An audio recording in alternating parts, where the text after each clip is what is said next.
Alright guys, so we're finally out here inside the car. Let me turn my AC down here. I had to turn it on. It's a little bit hot today in North Carolina. The heat index is supposed to be 105 degrees.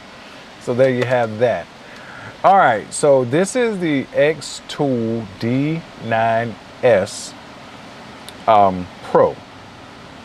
Now again, I think I explained it earlier part of the video, but again, the S, it means that this is based on Wi-Fi and not Bluetooth, so that makes it a little bit faster because again, when the unit gets data from the ECU, it reports it to the display faster.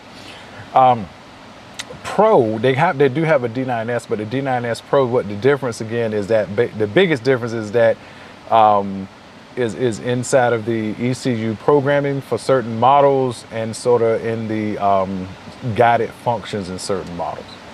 So anyway, let's move forward here with the menu. And the first thing up here in the corner where you see support, if you click support, it just gives you the email if you need to contact XTOOL. You see your VCI up here in the top, so if you need to, like, you can actually click that VCI logo up here and it will take you here in case if you need to do any sort of VCI management. The other little world icon with the checks just let you know you're on the internet. So before we go into the diagnostics, we're going to look at the other menus first really quick. So special functions, as you can see, this unit has 5, 10, 15, 20, 25, 30, 35, 40, 42 hot special functions in this menu. Now do not get that confused with the special functions that might be inside of the actual module that the manufacturer could have programmed in, and we're going to take a look at that just to show you that that's why they always quote SA 42 plus, meaning that it's 42 right here, but there may be more depending on the manufacturer of your car. So anyways, we can see they have a whole host of special functions right here that could be useful to the DIY and to the professional alike.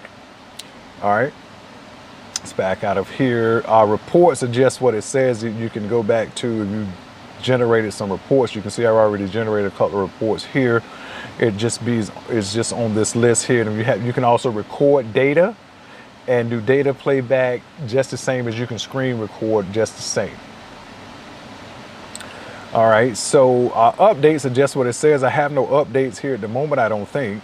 But if you have any updates right here, there'll be a little red icon on the updates little card right here that lets you know. You click it, well, you just update. If you go to more, you can go to your profile, endoscope, user management, that sort of thing. This does work with the endoscope. We will be using that endoscope with this in another video. I have a fix that I'm going to use this video. Right now, this is just the introductory video to the D9S Pro, how it functions and what you can expect.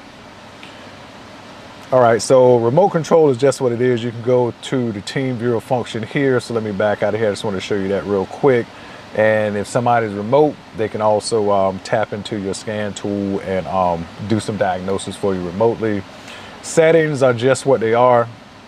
All sorts of settings as well. If you go to About, you can check your app version. And if you actually click the app version, it'll check for updates. In this case, it's probably going to say no update is necessary. And let's see. Give it a second here while it's loading. And all software up to date as expected. And XTOOL, basically, if you click this, it just goes to the XTOOL's website. That way you can get a lot of support that you may need, or maybe some new information, or maybe if you just want to go check out other features of their product line, you can definitely come to the and again, I'm outside in my garage, so my Wi-Fi is a bit slower out here than normal. But again, as you can see here, this is just XTOOL landing page. All right, let's go back to the software. So now getting down to the nitty gritty. Now you can go through the diagnostic feature if you need to put stuff in manually, like you can pick Europe, Asia, America, China, Australia, whatever you need. Or you can, if you was on the main menu, you can just hit auto scan from right here. So we're gonna hit auto scan. And again, I'm in my 2010 Buick LaCrosse, and you know, this is my favorite car to do work on because it's sort of an older car, but not too old.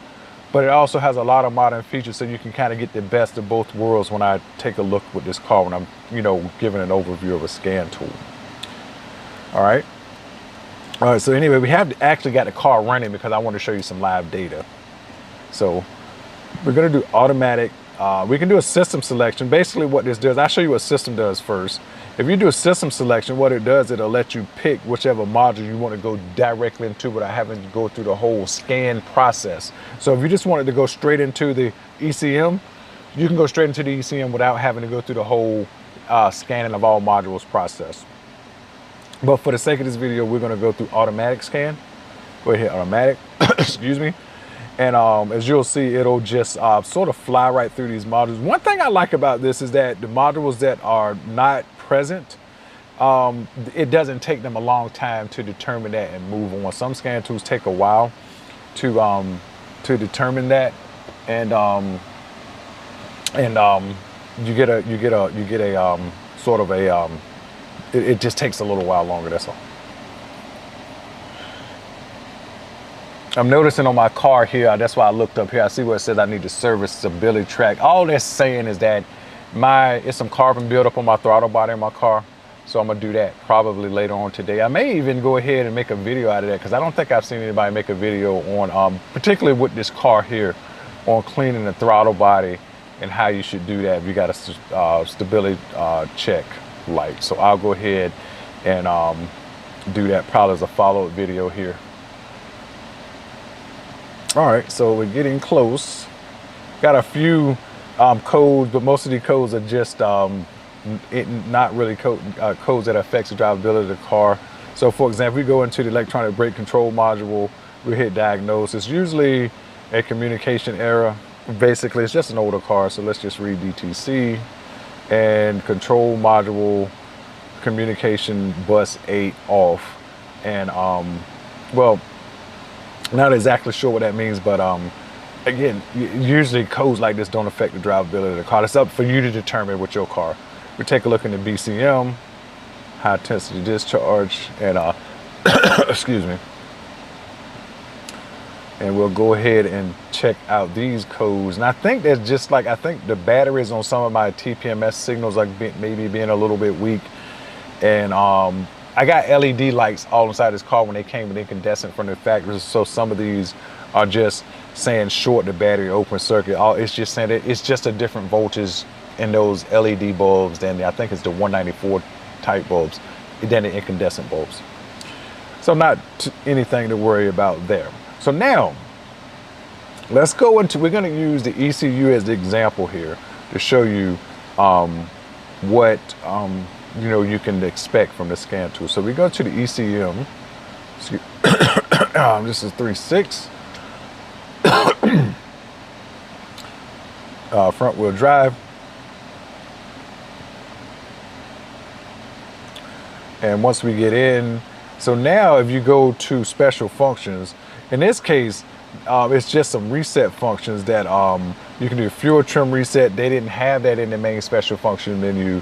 Remote vehicle start disable history reset. So there's a couple of other special functions that's built into the software that's not in that special function menu that's on the main screen. So each module may or may not have additional special functions, and each, depending on what car you have, may or may not. So always, when you want to check special functions, not only check the special functions menu to see if it potentially may work with your car, but also look into the special functions tab when you're inside of the actual module in your car.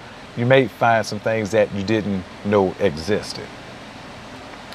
All right, so now actuation test here. We can let's do, I'm gonna do a purge and seal, and we'll check a few things out here. So we go here to the EVAP system, and we do a purge and seal, for example. Right now it says it's venting. The purge solenoid is on 4%. I'm assuming that's probably the duty cycle.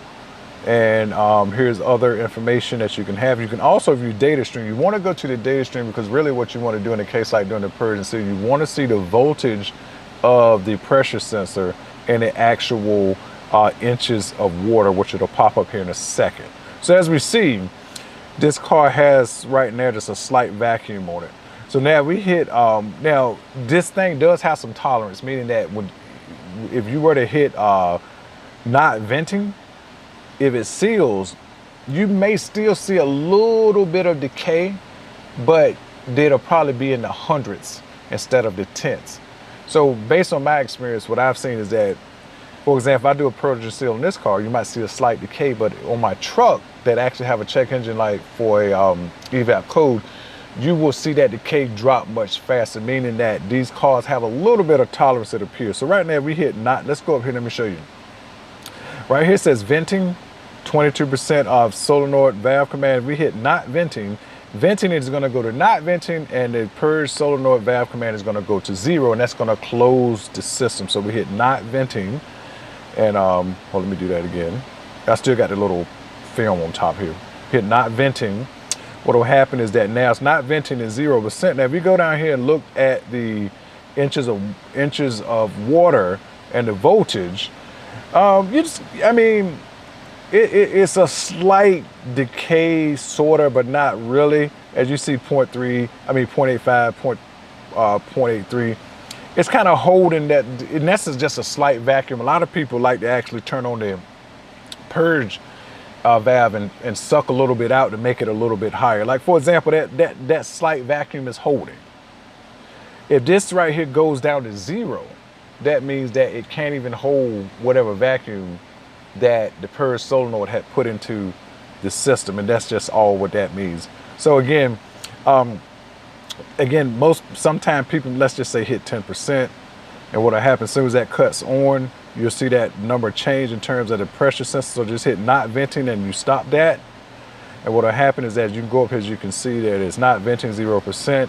Go back down to where you look at the inches of water and the voltage. I mean, you do see a slight decay because that's sort of artificial, because it's never necessarily going to get that high in reality, but it's not just falling right off rather quickly when you have a large or small EVAP leak. So this is how you do a simple test to check, first of all, just to see do you even have a leak. And then you might want to move on to, say, using your smoke machine and maybe even checking components. Check and see, did you got actual power and ground to, say, your vent valve or to your purge solenoid valve, and actually, like, maybe even do other checks with the purge solenoid valve. For example, you could put a vacuum on there to see will it hold a vacuum when it's not getting any power, for example. All right, so that's it for that. Let's go ahead and hit exit here, and that'll just release whatever you just did, and back out of here. Let's go to misfire graphic. This is a pretty cool one here. The reason being is that it's already going to give you the misfires, and you can just go ahead and put them all on the screen. I'll show you what the graphing looks like.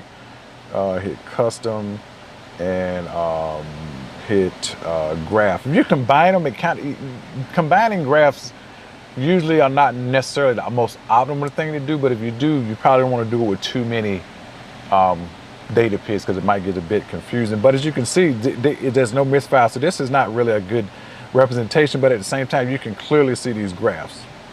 So let's back out. We're going to go look at some oxygen sensor data, which is my favorite data to look at. So let's go back to fuel system. Let's see what's on the fuel system here. Depressurized fuel system, fuel trim enable. So again, you got a lot of stuff in here to do, as you can see just with that. I mean, fuel control loop status. Let's see what we got here. Yeah, fuel is closed. Yes, in a closed loop, because the oxygen sensors are talking to each other now. So let's just back out and go to live data here. We're going to go to O2 data. Here we go. You can put a maximum of 8 graphs on the screen at once. So that's exactly what we're going to do. We're going to put oxygen sensor bank 1, 2, 1, and 2, and we're going to do all of the fuel trims. Those are like some very important data PIDs, especially for drivability of a car. We're going to hit custom, and that's just going to pull out. When you hit custom, what that does, and once you check, it just pulls those out from the bunch and just consolidates them into just one shorter list. And you could hit combine, but it'll be a lot going on the screen. But I recommend is hitting graph. I'll show you what combine looks like in a second. As you can see, There's 8 graphs on the screen, and they all are just, you know, you can see your oxygen sensor 1 in bank 1 oscillating, bank 2 oxygen sensors in a straight line, bank 2 sensor 1 is oscillating. Bank 2 sensors a little concerning for me because that's just pegged out at, say, 8.8, and that's sort of pegged out as rich. But that's kind of weird because if we look at the fuel trim in bank 2, it's a little bit negative, but the short term is like around 0. So that's why I find that kind of odd. It just might need an oxygen sensor in it, but for now, I don't have any issues. There's no check engine light, so I probably won't bother. I'm not really seeing any difference in fuel economy, anything like that. So again, fuel trims, short term, we look at data period number 5 and 6. They both are close to 0, which is great. If you look at fuel trim, long-term fuel trim, which is data period 7 and 8, the fuel trim in bank 1 has always been around 14, and the fuel trim in bank 2 has always been around, you know, around 10-ish or maybe less. So again, 10 or less is considered normal, but my bank 1 always has been slightly higher, but not enough to really, you know, if it was like 20, I think 25% sets a check engine light, I believe, in most cars. So, but if it was around 20 consistently, I probably would dig more into the problem. But being that it's just really consistently, you know, 12, 13, 14, I'll just live with it. So anyway, that's the grafting features here. Let's hit combine. I'll show you what it looks like. Now, when you hit combine, as you can see, everything here is on the screen at once. I mean, it's not that confusing necessarily if you just follow the color, what you're trying to look for, say oxygen sensor bank 1 and oxygen sensor bank 2, which is the red and the magenta. So if you just look at the red and the magenta, you know, it's kind of hard to follow. But again, that's why I say if you're going to combine graphs, I recommend probably only doing like 2, maybe 3, so it won't be so confusing. But at the same time, you can, you know, hit the X button, you can change scales, hit the Y axis, you can change the Y axis, you can do sorts of things like that. And you can also, and this is where you record the data. So if you record the data from here, so for example, let's just do a quick recording here. We record for about 5 seconds here, even though this is not optimal, but it's just for the illustration. We just hit record and stop that. And now we should be able to go back to the data and see this data in playback history. All right, so again, if you look at all of this live data that you have, this is wow. For example, let's go back into the TCM, for example. I want to show you what a special functions menu look like there. So again, that you will understand that this scan tool has a great capability when it comes in terms of being bi-directional. So special function under the TCM, let's see what it says. Transmission adaptive pressure reset. That's a special function. That special function is not in the main menu of this scan tool. So GM has programmed transmission adaptive pressure reset. So maybe if you're going and change some solenoids around, do some work to the transmission, you would have to probably follow. It's like I've seen this done on the video.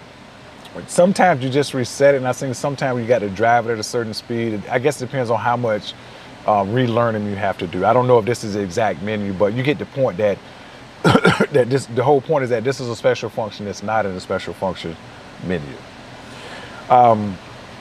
Actuation test here, high side driver, low line pressure, gear shift, solenoid valves, all sorts of actuation tests that you can do to determine if something may or may not be working, if it's mechanical, if it's electrical, so on and so forth. So, all right, I think, let me see, is there anything, and let me go back into the ECM one more time, and what I want to do is just look at, just make sure there's nothing in the menu I think is really relevant for you guys to see with this unit before we back out, because the last thing we're going to do is just look at that data playback. Because again, you can always record the screen. Just like I am recording the screen now and you see the overlay that's on the screen, that's the screen recording. But data playback is actually recording data specified, however, whatever, I guess, programming and file usage that they use with this program, and records that data specifically so you can go back and look at it. All right, so there seems to be, they got oh, admission, if you want to see inspection maintenance data, this is basically to let you know if you can pass inspection or not. And it kind of gives you an idea what is going on here. And let's go to system status. And again, you can always check to see, you know, if you want to check that out to see can you pass inspection, this is where you would go here. Freeze frame data, I don't have a check engine light, so freeze frame data is just basically going to show you when you got a check engine light come on, exactly, it's going to be a suite of data PIDs that's going to put information into this freeze frame. So basically, when that check engine light come on, exactly what was happening, say like your RPMs, your barometric pressure, your mass airflow sensor, all of these information is going to record that data at that moment that check engine light came up, so it might give you some insight and help you diagnose what that could have been. So, all right, I think that's pretty much it. I think I've showed you really the power of the scan tool, and obviously topology. Again, I haven't talked about that just yet, but basically topology helps you kind of pinpoint what route to look for. For example, in the body control module, you know, you would know that if you're having a problem in the BCM and you look and see some check engine lights, I mean some modules that have other things, you can kind of see, for example, with the PPM module, you can see that they're on the same network line and you can attack that versus like maybe looking at other modules that may be on another, like the chassis or the power or where it says others, for example. So it helps you kind of, gives you a direction to see which way you might need to take if you have issues, particularly with check engine lights. Let's look at what a report looks like real quick. Here's a report here. It just gives you everything you need to see right here. If everything is good, it just has a check mark and just straightforward. I mean, I don't think it's nothing that a common, you know, that a person who wasn't in the cars couldn't read and understand. Hit save, we'll just save it and hit exit. And let's go back out of here. We're gonna exit the automatic scan. Let's go back, and now let's go into, I think it's under report, data playback here. As you can see, that's the recording with the .cds file. So we click that, and we'll see that it recorded this data, and it didn't record it in a graph. It just seamlessly, wait a minute, maybe it did record it in a graph. Let's see. Oh yeah. If you hit the, we haven't hit play at the bottom yet, but if you expand each one of these graphs here, let's see here. Oh, you can hit custom like this. Okay, let's go like this. Hit custom. Oh, I see what happened. You hit custom, and now you can hit display all. Wait a minute, let's do combine. Let's do combine. Yeah, let's hit play now. And as you can see, it's playing what I recorded earlier. So we hit X, and it's doing it by frame. You see at the bottom, it's sort of like snapshots. It's like 112 snapshots, and they're just playing those snapshots in succession. All right, so we hit exit. Let's look at, yeah, we look at it on this list. It's still playing in the list format. As you can see all the data right here. So if you don't want to record a screen, you can just record, say, certain data, and then you can just look at it through the XTOOL this way. Because it's just easier to find. Because, for example, if you record a screen, you're going to have to go through the file, find the file. But here, it's saved conveniently into the data playback area of the unit. Data view, no relevant data. So there you have it. So anyway, this here has been the XTOOL D9S Pro. This is a Wi-Fi communication unit, wireless, as you can see, wireless, and it is a powerhouse. I mean, absolute, this thing is an absolute unit. It can do it for a professional, it can do it for an advanced DIYer, it can do it for, say, a car enthusiast. If you are doing, oh, also the key programming for this thing is probably the best out there. This also works with their other key programming things where they got key programming peripherals that you can attach to this unit. We'll say, for example, you can program, say, Mercedes-Benz keys, for example. So if you're a locksmith, this unit right here could also work for you just the same. With that said, I hope you guys enjoyed this video.